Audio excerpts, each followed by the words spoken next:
Pinunta naman ng News 5 ang may gitsang ektaryang property na sentro ngayon ng kontrobersya sa OWA. Hindi dumaan sa board ang pagbili sa lupa na dahilan para masibak sa pwesto si dating OWA Administrator Arnel Ignacio. Nangunguna sa balita si Rainiel Pawit. Nasa 50 hakbang mula sa NAIA Terminal 1, tanaw na ang bakanteng lote na ito.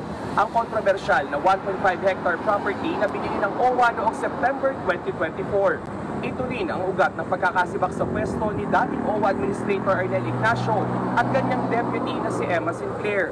Sabi ni Palace Press Officer Claire Castro, hindi dumaan sa OWA Board of Trustees ang 1.4 billion peso land deal. Mga detalye doon kung paano ito na isagawa, paano itong nagkaroon ng transaksyon ng walang kaalam-alam ang Board of Trustees ng OWA.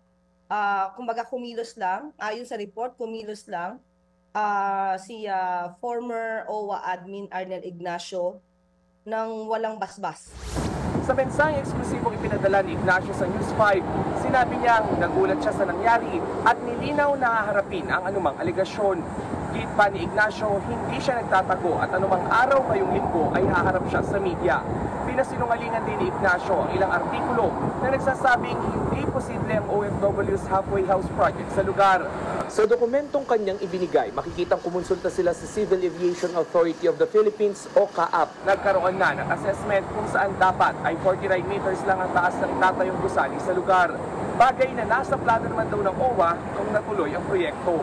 Pero sabi ng palasyo, hindi lang kay Ignacio tututok ang investigasyon tungkol sa maanumalyang land deal. As of now, Ms. Maricel, nagkakaroon pa rin ng iba pang pag-iimbestiga at tinitignan pa kung ano ibang mga partisipasyon ng iba pang opisyal na maaaring damay dito at kung paano ito na ilabas na pondo. So, hintayin pa po natin yung pinal na pag-iimbestiga dahil meron pong kakasuhan dito. Anumang araw ngayong buwan, posible na raw lumabas ang resulta ng investigasyon at makasuhan ang sinumang sangkot sa 1.4 billion OWA land deal. Rainiel Pawid, News 5.